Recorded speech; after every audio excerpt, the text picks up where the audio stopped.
3, 2, 1, go. And welcome into Facebook's Live. I'm Stan the Fan Charles of Pressbox and PressBoxOnline.com.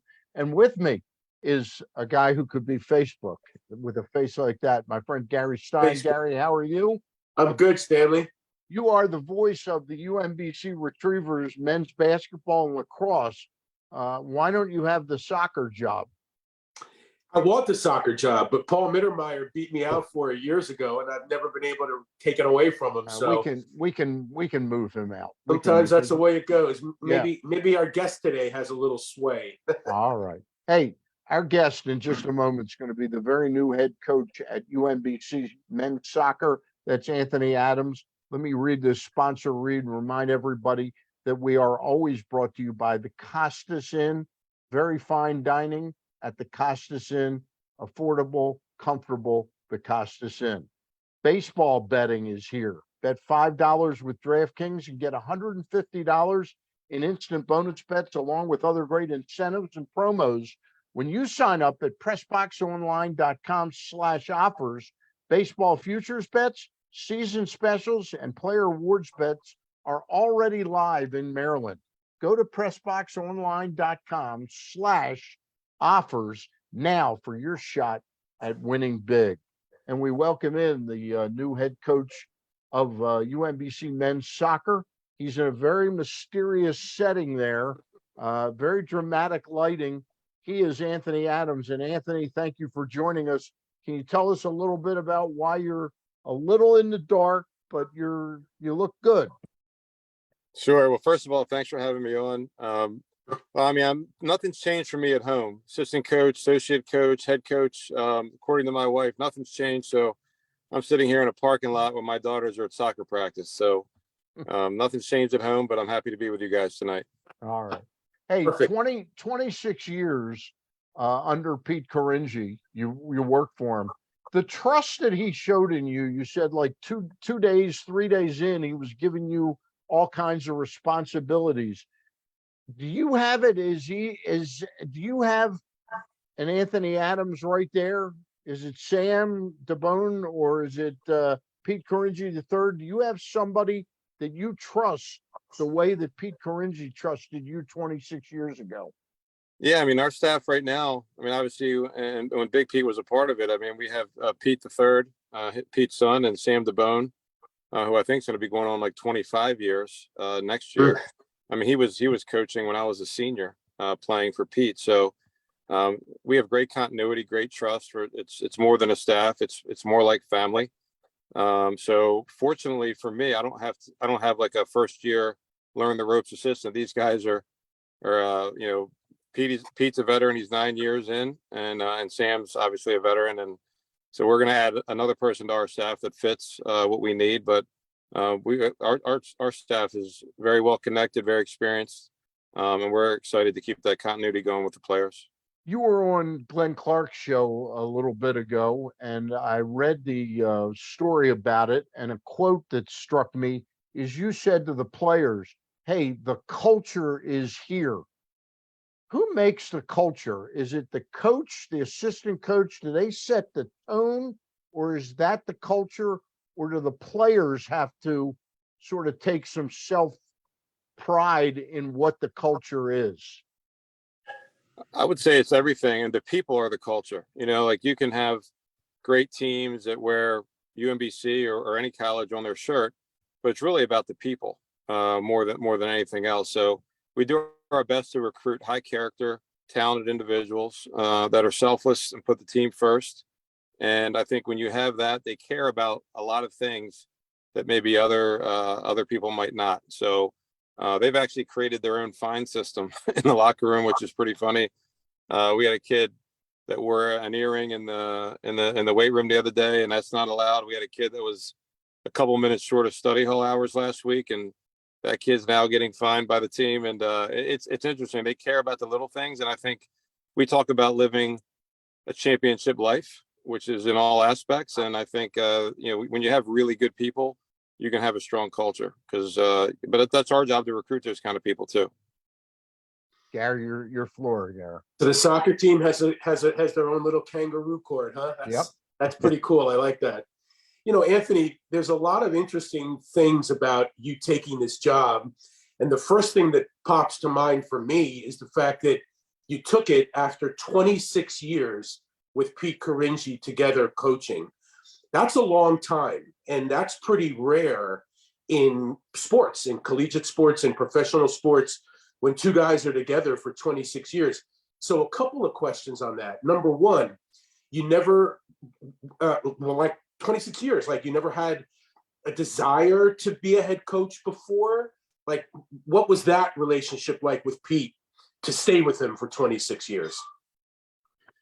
Well, I think part of it was a couple of things. Part of it was, as I mentioned, on Glenn's show, like, early on, he led by delegating. I mean, there was no question it was his program, but if he gave you a responsibility, he trusted that you would do your job and do your work. So for me, I never felt like it was a top-down type of situation. He definitely made you feel part of it from the beginning and gave you significant responsibility and trusted that.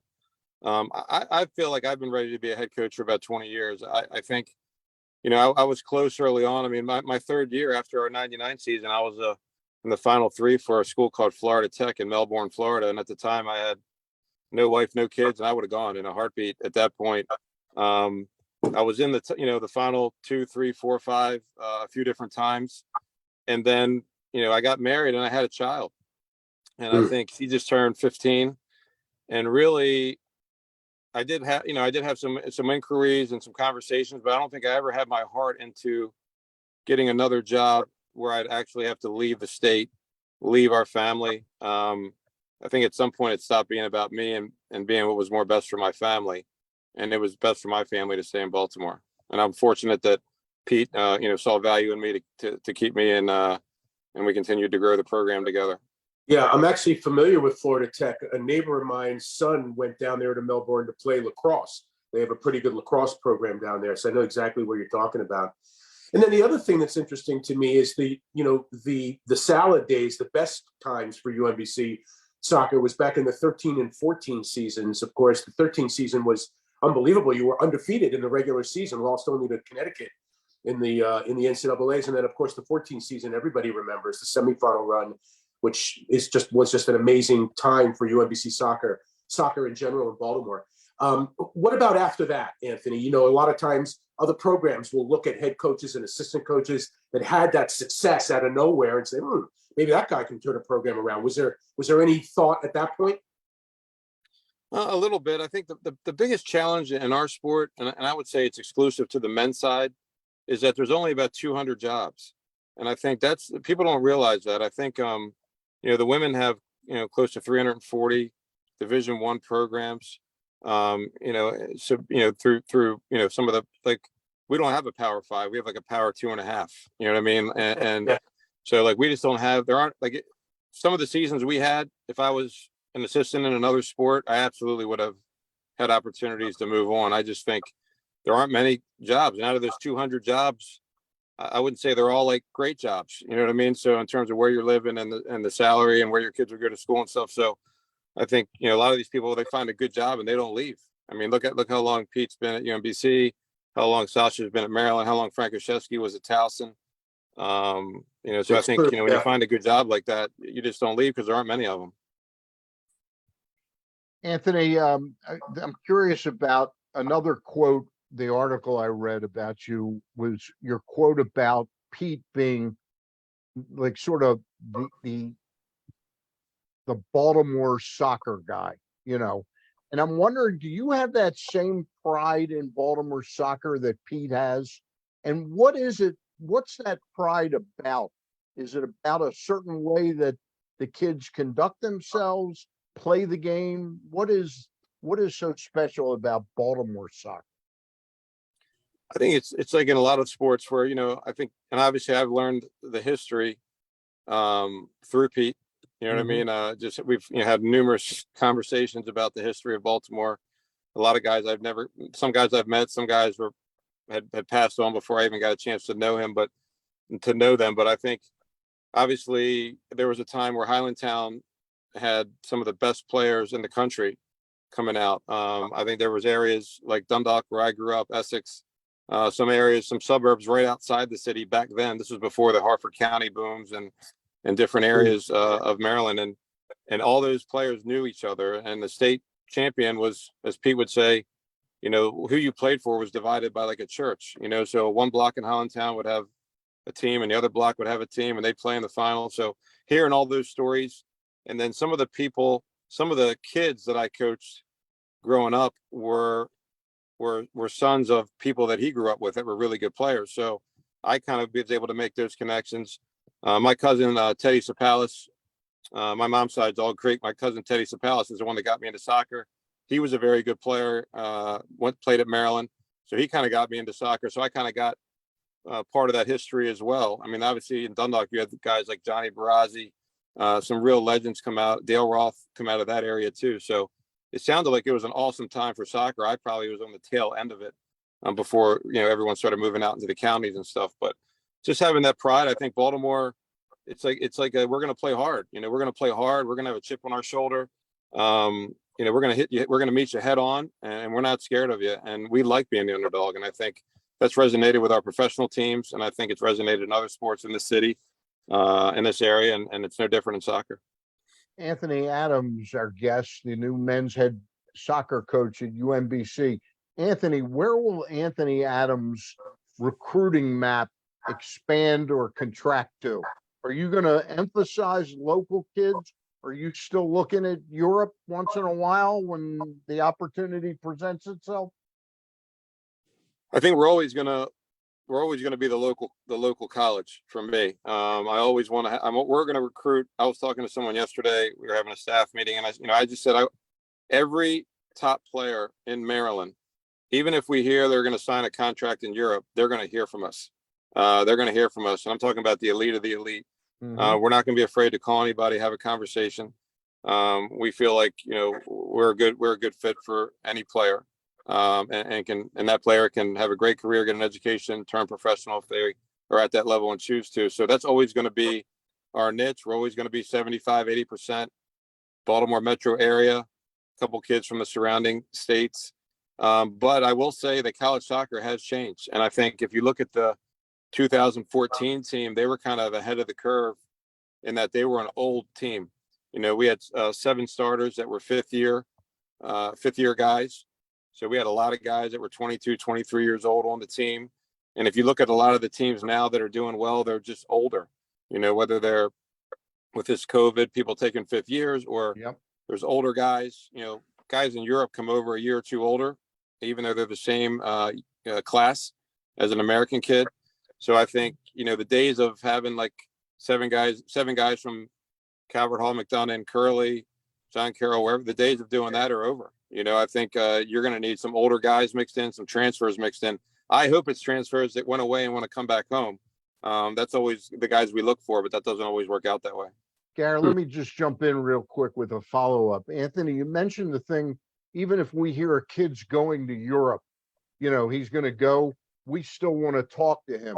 Was that something 10 years ago, 15 years ago, where U.S. kids were going over to Europe to train?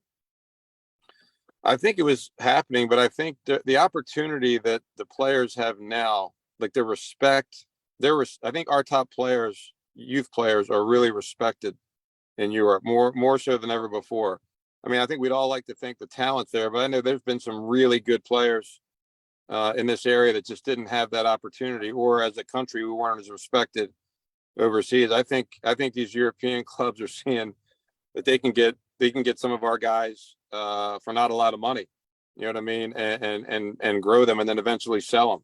So I think you're seeing that with like the Pulisics of the world and the Tyler Adams and those guys. Like they're going over there and they're getting sold. They're starting in Germany or someplace like that, and then they're getting sold for big money.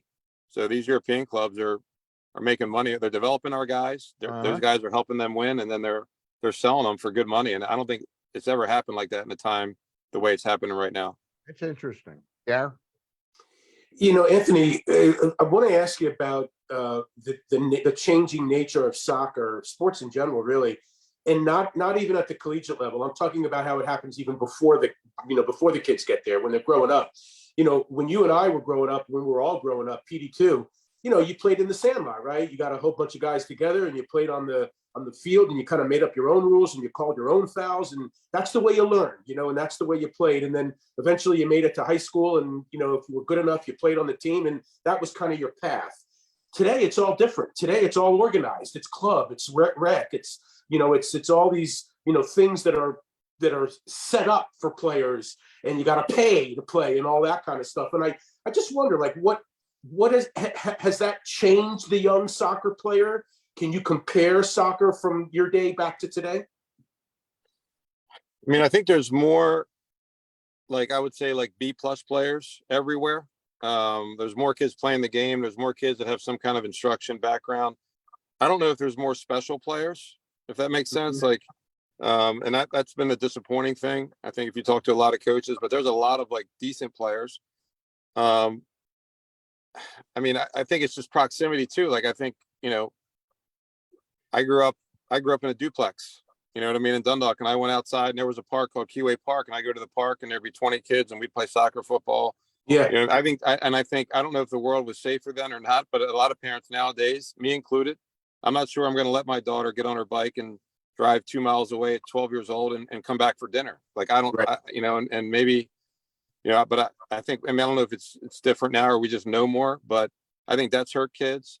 And I think right now, youth soccer has become big business. Like, I remember when I started coaching in a club called Soccer Club Baltimore, and I think after, like, my 4th year, I think they were going to pay me like $2,000, and you'd have thought I asked for like $2 million back then. And that was kind of like the beginning of it, in the 90s. But now it's like full-time job. There's people coaching a couple club teams, and that's their full-time job, and they're doing some stuff for their club. So these parents are paying $3,000-4,000 a year to play. They're spending $8,000 to $10,000 to travel. So they're more like investors. They're stockholders, and they have a say. And that's a whole nother conversation with parental involvement. So, I mean, there's personal trainers, there's skill coaches, there's sports psychology coaches, mental health coach. I mean, it's a racket all over, and people are making money, and there's more resources than ever. But and I'm looking at a field right now. There's 4 teams on a field training, and parents are there watching, walking the track. I mean, so I think the days might be over of what you said of the sandlot, unfortunately. Yeah, which kind of leads me to my next question, and you just touched on it. Now that you're the head coach, right? Maybe it's not so much. I know this happens at the youth level because I was a youth parent, and my wife and we were, at the games. But as an assistant, you're a little bit shielded from the parents, even even at the collegiate level. I'm sure the parents, Petey, had to deal with that, right? Now you're on the front line. Is that something that you think about? Is that not necessarily something to be concerned about, but like another hat that you now have to wear? Not really, only because, the way that we've run it, the way that Pete ran it, I mean, we're happy that the parents do tailgates for our guys and feed them after the game. We're happy to say hi to them, but our relationship is with the player. All conversations about playing time is with the player. That's part of their maturation.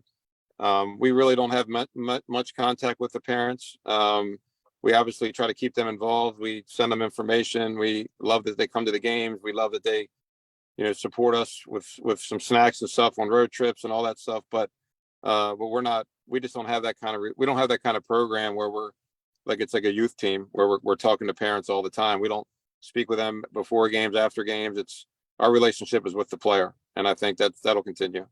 Yep. Anthony, I got a couple more and then I'll let you go. One is kind of on a personal level. I want to finish up where we started, which is you're watching your daughter practice right now. She's how old now? 12 or 14? I have 2 daughters. Okay. So this one is.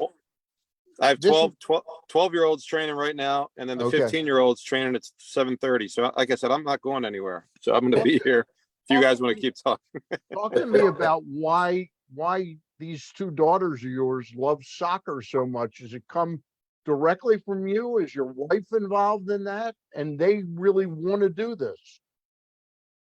Yeah, I think there were soccer balls in the house. I think they knew Daddy was, when they were young, it was during that time, Gary, that you spoke about when we were winning all those championships. So, they used to run. It was a tradition. I don't know if they'll still do it now. They'll probably be embarrassed. But they used to run on the field after every win and meet me with the guys, and we had little traditions like that. So they've grown up UMBC soccer fans, and then with that, they started playing like intro stuff like every other kid, and they wanted to keep going with it. And both of them have done well with it.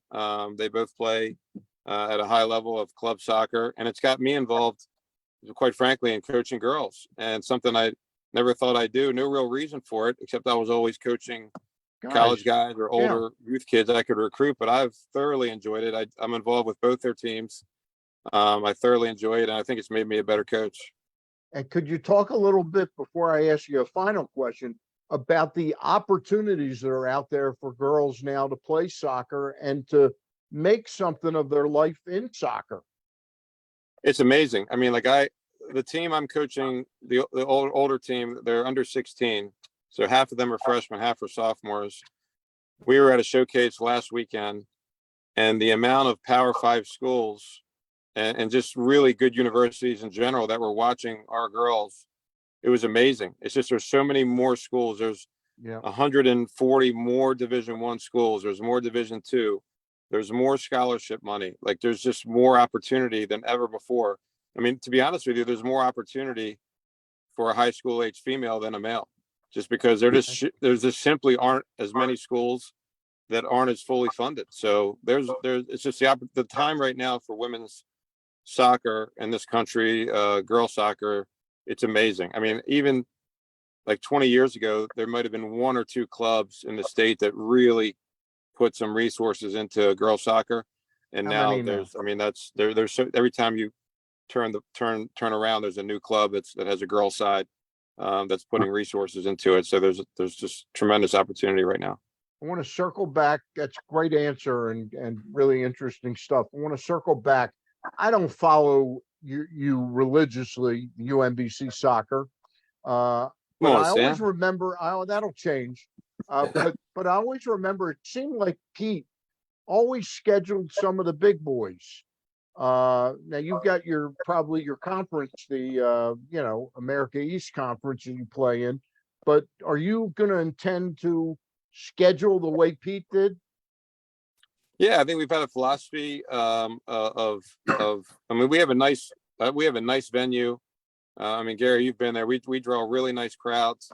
I think part of that is playing at home on that Bermuda grass, and we're going to continue to do that. We have teams that want to play us and come to play us that are considered big programs. So I know next year's schedule from an RPI standpoint is probably the hardest we've had in about 10 years. I don't think there's that Power 5 name on there, but there's some teams that have gone far in the NCAA tournament that have some high RPI numbers. So it's one of those schedules where if we do a good job at a conference, along with our conference, which has been a top third RPI conference, people don't know that the America East has been a top third out of 24 leagues, typically in the top 8, top 6, strength wise. I think one year as high as third. It's a tremendous soccer conference, and it's the hardest. I always joke it's the hardest conference in our building. So between that and then the schedule, I mean, we're gonna have Maryland back in 24, so we're excited about that. We're hoping to break another record with the attendance. So when you have programs like Maryland, when thinking that your facility and your program is at a standard where they're willing to come play you at your place, I think then you got something happening. That's great. Yeah. Gary, you got one more for Anthony, and we'll I let got him two go? more actually. And Anthony, Okay, go ahead. I was at that Maryland game. That was quite an event. It was great. Unbelievable. Two questions. Pete put you on the recruiting trail right away, and I'm sure you've been on the recruiting trail now for over 20 years. I'm not going to ask you what your pitch is, but I am going to ask you what UMBC's reputation is when you go to see the kids and their parents. Well, I think one of the things is we've always valued every player, and we always tell the parents that, like, part of our success is developing the end of the roster, and we have a lot of really good success stories. We don't just train the top 13 or 14 guys. We provide extra training for the guys that maybe didn't get the match minutes, and we're always developing on those guys. We've had several guys that started on that Final Four team, did not play much the first 2 years, but we continue to develop them. So for us, and obviously with as you pointed out, Stan, with recruiting the local kid, a real selling point is to play in front of your friends and family. And I think that's really appealing, especially to be able to play on that field and get that education not too far from home has been really appealing. Oh man, Where'd he go? Bless Where'd he go? You got a cigarette lighter, Anthony? hold on one second. We could still hear you. There we go. Sorry There we about go. Shine- I think my shine a battery light. be something. All right. Yeah, I think those things together, I think make it a really appealing opportunity for kids. So your last question. Yeah, I got a final question, and that is, tell us how good is or what is the state of Baltimore high school soccer, and can you compare it to other soccer communities around the country? I mean, I think it's got to be one of the best in the country. Obviously, I played at Calvert Hall, so I have a lot of pride in that league. I think that private league is tremendous. And I think, I mean, if you look at it even this year, I mean, if you look at the teams, the coaches in that league are outstanding, the facilities. And I know every year the top couple teams in that league are typically nationally ranked. I know Calvert Hall was, I think in one poll might have been tied St. Benedict's #1, or it was very close. So it's really awesome to see. And obviously there's some really good public schools as well. The DC's got a great high school private league. Howard County has been traditionally strong public school forever. So it's really good. I love the fact that, like, I'm a big high school. I really love high school soccer. Some people will say, well, the soccer's this, the soccer's that. I mean, there's nothing like playing for your community. And I love club soccer, but when are you going to play in front of 4,000 people at a club game? You know what I mean?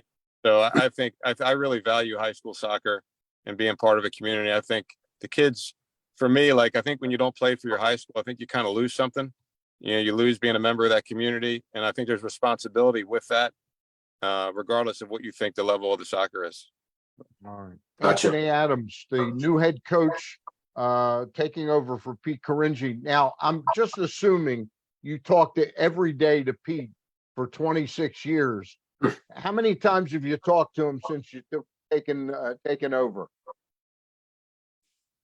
Probably like twice a week. Okay. Probably on the phone, we'll catch up, and then he'll pop in the office. Pretty much makes his rounds through the building. We know that when he comes in our office, we're probably not going to get any work done for the next half an hour because, but it's great seeing him. I miss seeing him every day. I mean, I think that was part of it. I get in, he'd get in, and then at some point I'd wind up in his office and we would just talk soccer, talk the team, talk life. So I miss those conversations, but at the same time, I think he really, I think in his way, he's kind of stayed away a little bit to allow myself and the staff to kind of move things along. And I think that's why he's so good. You know what I mean? I think that's the right way to handle that. Yeah. Yeah. That's why he's a Hall of Fame coach and a Hall of Fame person. Yeah. Hey, Anthony, best of luck to you. Okay. Yep. With the program. Thanks, guys. Appreciate you having me on. All right. Thank you Thank you, very Anthony. much. Next time I'll have better lighting. That's cool. I like it that way. I like it that way too. All right, Thanks, see you guys. Anthony. Gary Stein, next week we've got, I'll just announce that Monday night, Ross Grimsley and I will have Rick Dempsey on, former Oriole catcher, Forget. former Yep. Masson broadcaster. And then next Thursday night, we're going to talk to another new coach, but a familiar name in Baltimore, Pete Shinnick, the new head coach of the Towson Tigers football team. Absolutely. Taking over for Rob Ambrose. All right. I've got to tell everybody out here a little bit about the Costas Inn. And are you going to hang and listen, Gary? Or are you? I'm going to hang and listen because I want to make sure you get all the pertinent facts in, Stanley. All right. That's good. That's good. You, me, Julie, and Jane, we got to get out there soon. I'm waiting for an invite. All right. All right. The Costas Inn. I was just over there for dinner last week with my partner, John Colson, and my brother. I called him. I said, we're out at the Costas Inn. He said, let me come out. And I bought him dinner too. The Costas Inn, we sat at the bar. It was very comfortable. Sports were on. Wasn't a mob scene that night, but it's pretty busy there on an awful lot of the nights every week. There's no question about it. But there is a segment of people that still are not comfortable going inside and sitting at restaurants with people, everybody unmasked and all that stuff. And the Costas Inn knew that when the pandemic started, and they've upped their game with their curbside. They fixed up the place you pick the food up if you do get out of your car, but you can order online at costasinn.com. They got the whole menu up there online at costasinn.com. You can pay for your food online, leave the tip, please. And then you can pick up the food. You don't even have to get out of your car. And they pack everything immaculately, whether it's sandwiches, steaks, soups, salads, or steamed crabs. It's all packed where nothing's going to spill on something else. I promise you that. The Costas Inn, located 4100 North Point Boulevard. They've been there for only 50 years plus. So, Gary, did I get everything pertinent in? I checked off all the boxes, Stan. You did a good job. All right, I try. I may not be Gary Stein, but Well, I'm the next best thing, right? by the way, it was great seeing you last night at the UMBC basketball game. Good game, very It was good game. good. Jim Ferry's team really made a courageous comeback in that game. They weren't victorious over UMass Lowell, but they were down by as much as 19 or 20, Gary. 24, actually. 24, and they got It it was down to 3, 58-34 with 16 minutes to go. and they got it down as close as 3 points. Yep. There was that one stretch where they came down, they had closed it from like 12 or 14 down to like 4. And then they shot 4 3-point shots and missed all of them, no rebound. And they came back, UMass Lowell, and scored about 8 points. And suddenly the lead went from 4 back up to 12. Yeah. And it wasn't good, but that streak was really kind of special. All Yep. right. Looks like we got an Amber Alert starting. Oh, I just got it on my phone. Yeah, you're Yep. right. Yep. Right. Well, we'll pay attention to that. Gary Stein, for you and Anthony Adams, I'm staying the fan. Again, Monday night, Rick Dempsey will join Ross Grimsley and I at 6 o'clock. And then at 7 o'clock next week, Pete Shinnick. All right. You got it. Talk to you soon. Bye.